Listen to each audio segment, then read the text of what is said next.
السلام علیکم، آپ دیکھ رہے ہیں دنیا نیوز۔ میں ہوں عمران یوسف۔ اب جان چکے ہیں بلیٹن کے آغاز میں اہم خبر یہ ہے کہ حکومت کا پیٹرولیم مصنوعات کی قیمتیں برقرار رکھنے کا فیصلہ۔ قیمتیں برقرار رکھنے کا نوٹیفیکیشن جاری کر دیا گیا۔ پیٹرول اور ڈیزل کی موجودہ قیمتیں 30 اپریل تک برقرار رہیں گی۔ وزارت خزانہ آپ کو بتائیں کہ حکومت کا پیٹرولیم مصنوعات کی قیمتیں برقرار رکھنے کا فیصلہ کیا گیا۔ قیمتیں برقرار رکھنے کا نوٹیفیکیشن بھی جاری کر دیا گیا۔ پیٹرول اور ڈیزل کی موجودہ قیمتیں 30 اپریل تک برقرار رہیں گی۔ حکومت کا پیٹرولیم مصنوعات کی قیمتیں برقرار رکھنے کا فیصلہ کر لیا گیا ہے۔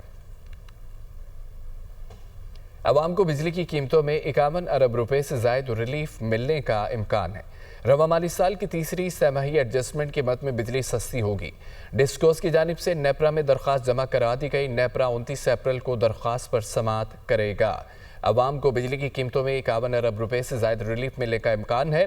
رواں مالی سال کی تیسری سہ ماہی ایڈجسٹمنٹ کی مد میں بجلی سستی ہوگی۔ ڈسکوز کی جانب سے نیپرا میں درخواست جمع کرا دی گئی۔ نیپرا 29 اپریل کو درخواست پر سماعت بھی کرے گا۔ دوسری جانب الیکٹرک گاڑیوں کے چارجنگ اسٹیشن کا بنیادی ٹیرف 23 روپے 57 پیسے فی یونٹ مقرر کیا گیا۔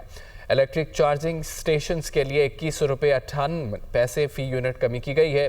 چارجنگ اسٹیشنز کا بنیادی ٹیرف 45 روپے 55 پیسے سے کم کر کے 23 روپے 57 پیسے کر دیا گیا۔ نیپرا نے وفاقی حکومت کی درخواست منظور کر کے فیصلہ جاری کر دیا ہے۔ وفاق نے چارجنگ اسٹیشنز کے ٹیرف میں کمی کی درخواست نیپرا میں جمع کرا دی ہے۔ الیکٹرک گاڑیوں کے چارجنگ اسٹیشنز کا بنیادی ٹیرف 23 روپے 57 پیسے فی یونٹ مقرر کیا گیا ہے۔ فچ نے پاکستان کی کریڈٹ ریٹنگ میں بہتری کر دی ہے۔ فچ نے پاکستان کا معاشی آؤٹ لک مستحکم قرار دے دیا۔ فچ نے پاکستان کی ریٹنگ CCC+ سے بہتر کر کے B- کر دی ہے۔ کہا کہ پاکستان کی طویل مدتی غیر ملکی قرضہ جاتی ریٹنگ کو CCC سے بہتر کر کے B- کر دیا۔ پاکستان کی مقامی کرنسی کی ریٹنگ B- کر دی گئی ہے۔ پاکستان کا IMF پروگرام پر عمل درآمد بہتر ہوا۔ فائنانسنگ تک رسائی میں بھی آسانی ہوئی ہے۔ فچ نے پاکستان کی کریڈٹ ریٹنگ میں بہتری کر دی ہے۔ فچ نے پاکستان کو معاشی آؤٹ لک مستحکم قرار دے دیا ہے۔ وزیر اعظم کا فچ کی جانب سے پاکستان کی معاشی ریٹنگ میں بہتری کا خیر مقدم کیا گیا۔ کہا کہ کریڈٹ ریٹنگ کا CCC+ سے B- پر آنا انتہائی خوش آئند ہے۔ فچ نے پاکستانی معیشت کو مستحکم قرار دے دیا۔ ریٹنگ میں بہتری معاشی ترقی اور اقوام عالم کی معیشت پر اعتماد کا مظہر ہے۔ ملک کی معیشت میں مزید بہتری کے لیے حکومت انتھک محنت کر رہی ہے۔ وزیر اعظم شہباز شریف کی جانب سے یہ کہا گیا۔ وفاقی وزیر خزانہ محمد اورنگزیب یہ کہتے ہیں کہ بجلی کی قیمتوں میں کمی کر کے عوام کو ہر ممکن ریلیف دیا گیا۔ حکومتی اقدامات سے مہنگائی کی شرح میں نمایاں کمی آئی۔ ترسیلات زر میں بھی نمایاں اضافہ ہو رہا ہے۔ وفاقی وزیر خزانہ کا یہ کہنا تھا کہ فچ نے پاکستان کی ریٹنگ CCC+ سے B- کر دی ہے۔ فچ ریٹنگ سے حکومتی معاشی ایجنڈے کو مزید تقویت ملی گی۔ اس سال ہماری ترسیلات زر 38 ارب ڈالر کے قریب پہنچ جائیں گی۔ معاشی ترقی سے متعلق ہم نے رکنا نہیں، آگے بڑھنا ہے۔ یہ جو آج آیا ہے یہ بہت خوش آئند ہے کہ ہم B- میں واپس گئے ہیں۔ تو آپ یہ سمجھ لیں we are back way we were 3 years back. اس دوراہے پہ ہم پہلے بھی آئے ہیں۔ میکرو اکنامک سٹیبلٹی پہلے بھی آئی ہے۔ The only thing we are going to make different this time around کہ we are inshallah going to move towards sustainable inclusive growth۔ ہم نے یہاں رکنا نہیں ہے، ہم نے اس سفر کو جاری رکھنا ہے and we inshallah will get into a solid B۔ یہ جو ریفارم ایجنڈا ہے وزیر اعظم صاحب کی قیادت میں سب اداروں کی مدد سے ہم نے اس سفر کو جاری رکھنا ہے۔ آپ نے دیکھا کہ کتنی سکسیسفل منرلز کانفرنس ہوئی، اوورسیز پاکستانیز ان کی کانفرنس چل رہی ہے۔ تو یہ اس اعتماد کی بحالی ہے جس کا پریمس ہے the economic stability and moving ourselves towards sustainable economic growth۔ وزیر اعظم شہباز شریف کا کہنا ہے کہ دہشت گردوں کو فنڈنگ کون کر رہا ہے؟ ہم جانتے ہیں۔ ماضی کی غلطیوں کی وجہ سے ملک میں دہشت گردی واپس آئی۔ سوات اور دیگر علاقوں میں دہشت گردوں کو لا کر بسایا گیا۔ پاک فوج کے شہداء سے متعلق سوشل میڈیا پر الزام تراشی کی گئی۔ جنرل عاصم منیر ایک سچے پاکستانی اور زبردست پروفیشنل ہیں۔ ان کے ہوتے ہوئے کوئی ملک کو میلی آنکھ سے نہیں دیکھ سکتا۔ پاکستان کا دفاع محفوظ ہاتھوں میں ہے۔ وزیر اعظم کا سمندر پار پاکستانیوں کے مقدمات کے لیے خصوصی عدالتیں قائم کرنے کا اعلان کہتے ہیں۔ اسلام آباد میں خصوصی عدالت قائم کر دی گئی۔ پنجاب میں کام جاری ہے۔ سندھ، خیبر پختونخوا و بلوچستان میں بھی عدالتیں قائم کی جائیں گی۔ اوورسیز پاکستانیوں کے بچوں کی تعلیم تعلیم کے لیے یونیورسٹیوں میں 5% کوٹا مختص کر دیا۔ میڈیکل کالجز میں 15% کوٹا رکھا جا رہا ہے۔ سمندر پار پاکستانیوں کو FBR میں فائلز کے طور پر ٹریٹ کیا جائے گا۔ میرپور آزاد کشمیر میں انٹرنیشنل ایئرپورٹ کی فیزیبلٹی کے لیے حکم جاری کر دیا گیا۔ اوورسیز پاکستانیوں کو ہر ممکن سہولت دیں گے۔ وہ پہلے اوورسیز پاکستانیوں کے کنونشن سے خطاب کر رہے تھے۔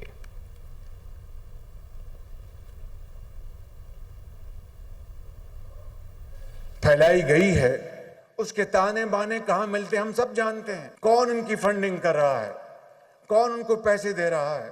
ماضی میں بھی جب دہشت گردوں نے پاکستان میں دہشت گردی کا بازار گرم کیا تھا تو 80,000 لوگوں نے جام شہادت نوش کیا۔ افواج پاکستان نے جو ان دہشت گردوں کے خاتمے کے لیے جو جہاد کیا، جو ان کے خلاف جنگ لڑی، اس کی مثال عصر حاضر میں نہیں ملتی۔ سپہ سالار جنرل عاصم منیر کے ہاتھوں میں پاکستان کا دفاع جو ہے وہ الحمدللہ اٹ از امپریگنیبل۔ پاکستان کی طرف کوئی میلی آنکھ نہیں دیکھ سکتا۔ 2018 میں دہشت گردی کا مکمل خاتمہ ہو چکا تھا، مگر آج پھر چند سال بعد یہ دوبارہ اٹھ کے آئی ہے۔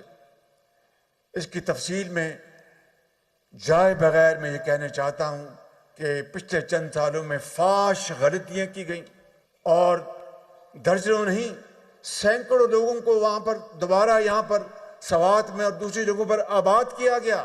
وطن کا ایک کڑیل جوان جو آپ کی ہماری سب کی حفاظت کے لیے وہ اس دنیا کو چھوڑ جائے اور اپنے بچوں کو یتیم کر جائے اور پھر سوشل میڈیا کے اوپر اس کے خلاف جس طرح کا زہر اگلا جائے، کیا اس کو آپ برداشت کر سکتے ہیں؟ میرپور میں بین الاقوامی ہوائی اڈے کا قیام خصوصاً برطانیہ میں مقیم ہمارے تارکین وطن کا درینہ مطالبہ رہا ہے۔ حکومت پاکستان نے اس ایئرپورٹ کی فیزیبلٹی کے احکامات جاری کر دیے ہیں۔ سمندر پار پاکستانیوں کے لیے ان کے مقدمات کے جلد سے جلد فیصلے کرانے کے لیے خصوصی عدالتیں قائم کر دی گئی ہیں۔ سمندر پار پاکستانیوں کے بچوں کے لیے میڈیکل کالجوں میں 15% کوٹا رکھا جا رہا ہے، 15%۔ Army chief general Asim Munir نے یہ کہا ہے کہ دہشت گردوں کی 10 نسلیں بھی بلوچستان اور پاکستان کا کچھ نہیں بگاڑ سکتی۔ جب تک غیور عوام افواج پاکستان کے ساتھ کھڑے ہیں، پاکستان کو کوئی نقصان نہیں پہنچا سکتا۔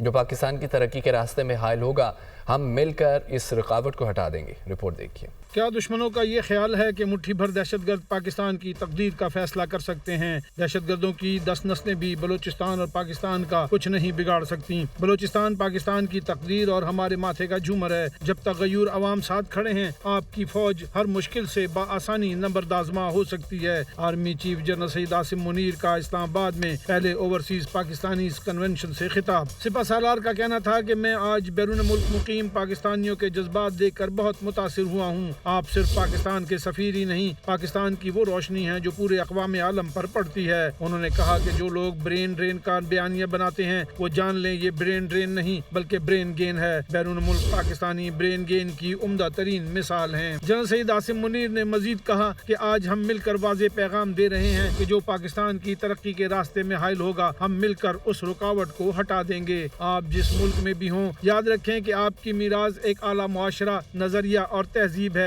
نامساعد حالات کے آگے بطور مسلمان اور پاکستانی نہیں گھبراتے۔ انہوں نے کہا کہ جب تک غیور عوام افواج پاکستان کے ساتھ کھڑے ہیں، پاکستان کو کوئی نقصان نہیں پہنچا سکتا۔ شہداء کی قربانیاں لازوال ہیں جس پر کبھی ملال نہ آنے دیں گے۔ پاکستان کو اس مقام پر لے جانا چاہتے ہیں جس کا خواب قائد اعظم نے دیکھا تھا۔ آرمی چیف کا کہنا تھا کہ آپ ہمیشہ اپنا سر فخر سے بلند رکھیں۔ آپ ایک عظیم اور طاقتور ملک کے نمائندے ہیں۔ کشمیر پاکستان کی شہرگ تھا، ہے اور ہمیشہ رہے گا۔ پاکستانیوں کا دل ہمیشہ غزہ کے مسلمانوں کے ساتھ دھڑکتا ہے۔ جنرل عاصم منیر نے مزید کہا کہ پاکستان کی ترقی کا سفر جاری ہے۔ سوال یہ نہیں کہ پاکستان نے کب ترقی کرنی ہے، سوال یہ ہے کہ پاکستان نے کتنی تیزی سے ترقی کرنی ہے۔ اپنے خطاب کے اختتام پر آرمی چیف اور شرکاء نے پاکستان زندہ باد کا نعرہ لگایا۔